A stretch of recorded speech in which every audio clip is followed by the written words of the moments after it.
नमस्कार, मैं रवीश कुमार। अगर चाहने से कोई पुरस्कार ना मिले तो मायूसी होती है, लेकिन बार बार मांगने से ना मिले तो बेइज्जती होती है। नोबेल शांति पुरस्कार की घोषणा हो चुकी है। अमेरिका के राष्ट्रपति ट्रंप को यह पुरस्कार नहीं मिला है। असल में सच पूछिए तो जिन्हें पुरस्कार मिला है उनकी चर्चा में वो मजा नहीं जितना मजा ट्रंप को नहीं मिलने की चर्चा में है। मगर यह ठीक नहीं होगा कि हम मरिया कोरिना मचाओ की चर्चा ना करें। मरिया वेनेजुएला की हैं और जिन अधिकारों को लेकर लड़ती हैं उसे भारत का गोदी मीडिया 100 बार राष्ट्र विरोधी बताएगा। फिर भी उन्हें क्यों दिया गया है, हम इसके बारे में इस वीडियो में बताएंगे। आज भी ऐसे लोगों को शांति पुरस्कार क्यों दिया जा रहा है जो लोकतंत्र के लिए लड़ते हैं?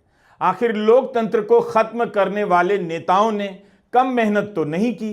उनकी मेहनत का भी सम्मान नोबेल कमेटी को किसी न किसी रूप में करना चाहिए। मरिया ने अपने लिए नोबेल पुरस्कार की मांग तक नहीं की। ना ही न्यूयॉर्क टाइम्स और वॉशिंगटन पोस्ट ने उनके लिए संपादकीय लिखा। नोबेल पुरस्कार समिति ने लिखा है कि इस गहराते अंधेरे में मरिया ने लोकतंत्र की मशाल को जलाए रखा। मरिया ने लिखा है कि आजादी हर दिन जीती जाती है। यह पुरस्कार मरिया कोरिना को नहीं दिया गया है, बल्कि उनके जरिए तानाशाही का ख्वाब देखने वालों को उनकी जगह बताने के लिए दिया गया है, इतिहास में भी और वर्तमान में भी। The Nobel Peace Prize for 2025 goes to a brave and committed champion of peace, to a woman who keeps the flame of democracy burning amidst a growing darkness. The Norwegian Nobel Committee has decided to award the Nobel Peace Prize for 2025 to Maria Corina Machado.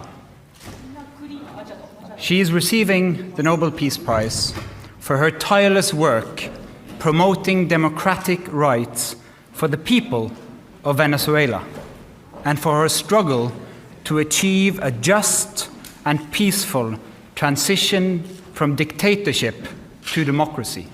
किस लिए मरिया को यह पुरस्कार दिया गया है, उसे सुनकर भारत में भी बहुतों को अच्छा नहीं लगेगा। मरिया को जिन कार्यों के लिए पुरस्कार दिया गया है, भारत भी आज उन्हीं सवालों से जूझ रहा है। मुमकिन है यह नाम सुनकर ट्रंप को झटका लग जाए, लेकिन उससे ज्यादा उनके नए दोस्त पाकिस्तान के प्रधानमंत्री शाहबाज शरीफ को भी लगेगा, क्योंकि ट्रंप को शांति का पुरस्कार दिए जाने की सिफारिश करने वाला देश पाकिस्तान ही था। लगता है अभी उसका प्रभाव इतना नहीं हुआ है कि नोबेल पुरस्कार समिति ट्रंप के समर्थन में उसके प्रस्तावों को गंभीरता से ली। इस्राएल के प्रधानमंत्री ने भी अपने ट्विटर हैंडल से नोबेल का शांति पुरस्कार दिए जाने की मांग की है ट्रंप के लिए। ट्रंप को तो नहीं ही मिला। बिना बात के ट्रंप ने ओबामा को लपेट लिया कि उन्होंने क्या ऐसा कर दिया कि राष्ट्रपति बनते ही शांति पुरस्कार दे दिया गया। He got elected and they gave it to Obama for doing absolutely nothing but destroying our country. No, he was not a good president. The worst president was Sleepy Joe Biden, but Obama was not a good president. Are you going to do something with the They Hezbollah? gave him a prize. How many months after he won the election, then they gave him the Peace Prize, right? It was right after he was elected. वैसे इसी साल जनवरी के महीने में Trump ने मरिया Corina मचाओ की तारीफ की थी और मुक्त वेनेजुएला के लिए लड़ रहे लोगों को स्वतंत्रता सेनानी कहा था। अब ट्रंप क्या करेंगे पता नहीं, लेकिन यह दिख रहा था कि नोबेल शांति पुरस्कार पाने के लिए क्या क्या कर रहे थे। खुद ही 50 बार बोल चुके हैं कि भारत और पाकिस्तान के बीच जंग रुकवा दी, और भी कई देशों के बीच जंग रुकवा दी। गार्डियन अखबार ने लिखा है कि ऐसा कभी नहीं हुआ कि किसी राष्ट्रपति की विदेश नीति नोबेल पुरस्कार पाने की चाहत से इस हद तक प्रभावित रही हो। ट्रंप अगर इतने ही गंभीर थे तो कम से कम रक्षा विभाग का नाम डिपार्टमेंट ऑफ वॉर नहीं रखना चाहिए था। अपने आप को शांति का राष्ट्रपति कहने वाले ट्रंप रक्षा विभाग का नाम डिपार्टमेंट ऑफ वॉर रखते हैं। अब आप युद्ध के लिए विभाग भी बनाएंगे और शांति के लिए पुरस्कार भी चाहेंगे। ऐसा सिर्फ जॉर्ज ऑरवेल के 1984 में ही हो सकता है।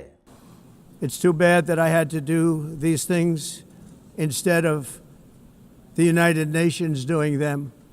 And sadly, in all cases, the United Nations did not even try to help in any of them. I ended 7 wars, dealt with the leaders of each and every one of these countries, and never even received a phone call from the United Nations offering to help in finalizing the deal. All I got from the United Nations was an escalator that on the way up stopped right in the middle. If the First Lady wasn't in great shape, she would have fallen, but she's in great shape. We're both in good shape. We both stood.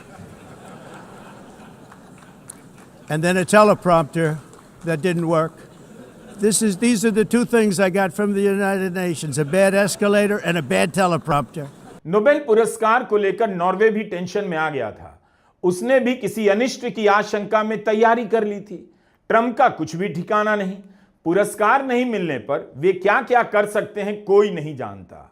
अगस्त में Trump ने Norway के वित्त मंत्री से भी बात की कि टैरिफ और नोबेल पुरस्कार पर चर्चा करनी है। नॉर्वे के विदेश मंत्रालय ने बाकायदा बयान दिया है कि जब अमेरिका का राष्ट्रपति इतना अस्थिर हो, निरंकुशवादी हो, तब जाहिर सी बात है किसी भी चीज के लिए तैयार रहना चाहिए। 2024 के चुनाव से ठीक पहले विश्वगुरु भारत के गोदी मीडिया में खबर उड़ गई कि नोबेल पुरस्कार समिति के सदस्य आस्ले तोय ने प्रधानमंत्री मोदी की तारीफ कर दी है, उन्हें शांति का विश्वसनीय चेहरा बता दिया है। इसे लेकर गोदी मीडिया झूम उठा कि प्रधानमंत्री मोदी नोबेल के शांति पुरस्कार के दावेदार हैं। ऑल्ट न्यूज पर इस बारे में आपको पूरी रिपोर्ट मिल जाएगी। ट्रंप को नोबेल पुरस्कार क्यों नहीं मिला, इस पर ओस्लो के पीस रिसर्च इंस्टीट्यूट की अध्यक्ष नीना ग्रेगर ने कहा है कि WHO और पेरिस समझौते से बाहर होने के कारण उन्हें नोबेल पुरस्कार नहीं मिला। उन्होंने दुनिया में ट्रेड वॉर शुरू किया है। नोबेल पुरस्कार एल्फ्रेड नोबेल की वसीयत के मुताबिक दिया जाता है। ट्रंप ने जो किया वो नोबेल के उद्देश्यों के खिलाफ जाता है। मुझे लगता है, मेरी राय है कि ट्रंप को अल्फ्रेड नोबेल की वसीयत व्हाइट हाउस में लगा देनी चाहिए, रोज पढ़नी चाहिए और उसके अनुसार ही फैसले लेने चाहिए। आपको बता दें कि नोबेल पुरस्कार समिति 50 साल तक नहीं बताती कि किस किस का नाम आया था। मरिया कोरिना मचाओ के अलावा अन्य दावेदार इस साल कौन थे, 50 साल बाद पता चलेगा। 3 बच्चों की मां मरिया की उम्र 58 साल है, इंजीनियर हैं और उदारवादी नेता हैं। अपने ट्विटर पर उन्होंने लिखा है वे अपने जीवन की कल्पना केवल वेनेजुएला और उसके लोकतंत्र में करती हैं। ट्विटर पर उन्हें 6 मिलियन से ज्यादा लोग फॉलो करते हैं। उनका कहना है कि आजादी हर दिन जीती जाती है। यह वीडियो उनके हैंडल का है। पिछले साल उन पर चुनाव लड़ने से प्रतिबंध लगा दिया गया, लेकिन दुनिया भर में इसकी निंदा हुई। कहा गया कि वेनेजुएला के चुनाव निष्पक्ष और मुक्त तरीके से नहीं हुए हैं। मरिया ने चुनाव हारने के बाद भी शांतिपूर्ण प्रदर्शन की बात की। नोबेल पुरस्कार समिति ने लिखा है कि मरिया वेनेजुएला में तानाशाही को हटाकर लोकतंत्र लाना चाहती हैं, इसके लिए कड़ी मेहनत कर रही हैं। मरिया राजनीतिक विपक्ष की एकजुटता की महत्वपूर्ण धुरी रही हैं। उन्होंने हमेशा फ्री एंड फेयर इलेक्शन की मांग की है।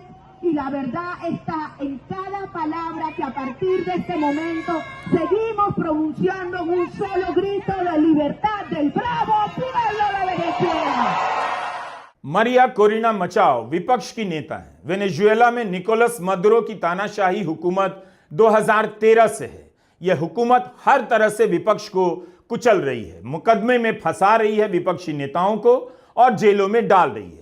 2024 के चुनाव में विपक्ष की तरफ से राष्ट्रपति पद की उम्मीदवार मरिया थीं, लेकिन उनकी उम्मीदवारी पर रोक लगा दी गई।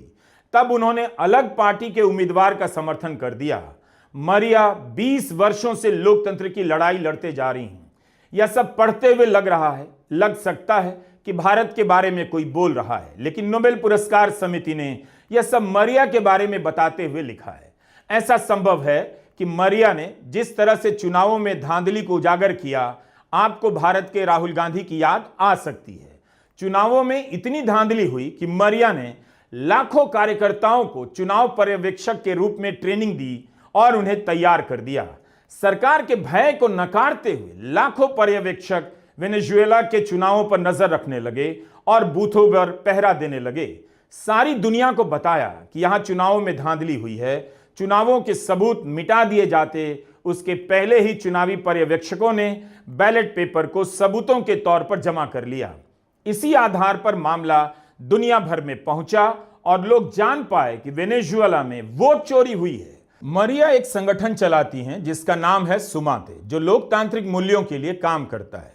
वेनेजुएला बहुत गरीब देश है, चंद लोग ही यहां अमीर हैं। तानाशाही और गरीबी से तंग आकर 80 लाख लोग वेनेजुएला छोड़कर जा चुके हैं। नोबेल पुरस्कार समिति ने लिखा है कि स्थायी शांति के लिए लोकतंत्र बहुत जरूरी है।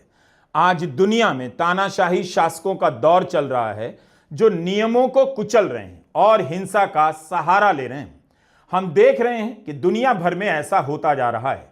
जो सत्ता में है वे नियमों के आधार पर शासन का पालन नहीं कर रहे। आजाद मीडिया को चुप कराया जा रहा है, आलोचकों को जेल में डाला जा रहा है, समाज को सैनिक और तानाशाही के शासन की तरफ धकेला जा रहा है।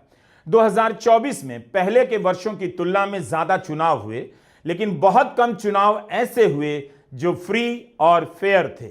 वेनेजुएला के बारे में कहा जा रहा है यह सब सुनने में कई बातें भारत के बारे में लग रही हैं।